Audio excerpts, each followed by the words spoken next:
அனைவருக்கும் வணக்கம். நான் சிவரஞ்சனி அருள்குமார், செவித்திறன் மற்றும் பேச்சு பயிற்சி நிபுணர். நம்ம தொடர்ந்து செவித்திறன் மற்றும் மொழி பயிற்சி தொடர்பான வீடியோஸ் தான் பார்த்துட்ருக்கோம். இன்றைக்கி நம்ம ஒரு ஹியரிங் எய்ட் வாங்குறீங்க அப்படின்னாக்கா, ஸோ அது வாங்கும்போது என்னெல்லாம் நம்ம கவனம் செலுத்தணும், அதை எப்படி மெயின்டைன் பண்ணணும், அதுக்கான வீடியோ தான் இது. ஏன்னா நம்ம மிஷின் வாங்குகிறோம் அப்படின்றத விட அதை மெயின்டைன் பண்ணுறது தான் ரொம்ப முக்கியம். ஸோ அதுதான் உங்களோட ஹியரிங் எய்டோட லைஃப்பை எக்ஸ்டெண்ட் பண்ணி கொடுக்குறது நீங்கள் எப்படி மெயின்டைன் பண்ணுறீங்க அப்படின்றதுல தான் இருக்குது. சரிங்களா? ஸோ நம்ம ஃபஸ்ட்டு இந்த மிஷின் வாங்குறீங்க அப்படின்னாக்கா இதில் 2 பாக்ஸ் இருக்கும். மெயின் அந்த 2 பாக்ஸ் தான். என்னென்னா இது மாதிரி ரவுண்டாக ஒரு பாக்ஸ் இருக்கும். இன்னொன்று இந்த மாதிரி ஸ்கொயர் ஷேப்பில் ஒரு பாக்ஸ் இருக்கும். சரிங்களா? ஸோ இதை ட்ராவல் பாக்ஸ் அப்படின்னு சொல்லுவோம். நம்ம ஹியரிங் எய்ட் எங்கேயாவது நீங்கள் காதில் போடாத நேரம் தவிர்த்து மற்ற எல்லா நேரமுமே இதில் தான் நீங்கள் போட்டு வைக்கணும். சரிங்களா?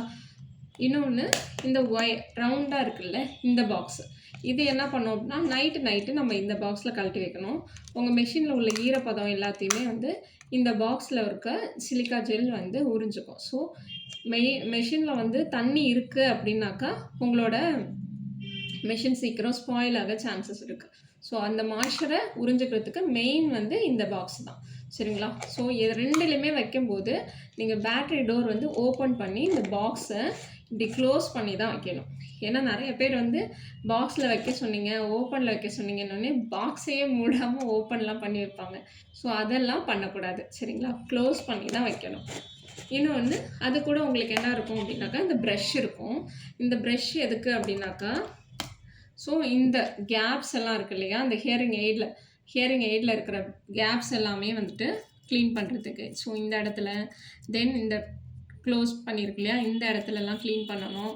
தென் இந்த இடத்துல மைக்ரோஃபோன் இருக்கிற இடத்துல இதெல்லாமே க்ளீன் பண்ணணும்.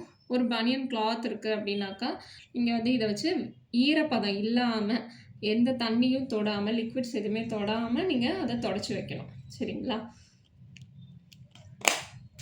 தென் இது கூட உங்களுக்கு என்ன இருக்கும் அப்படின்னாக்கா வாரண்டி கார்ட்ஸ் இருக்கும், யூசர் மேனுவல் இருக்கும். வாரண்டி கார்டு இந்த மெஷின் பற்றின டீட்டெயில்ஸ் எல்லாமே இருக்கும், நீங்கள் படித்து தெரிஞ்சுக்கலாம். தென் இது கூட வாரண்டி கார்டு இருக்கும்.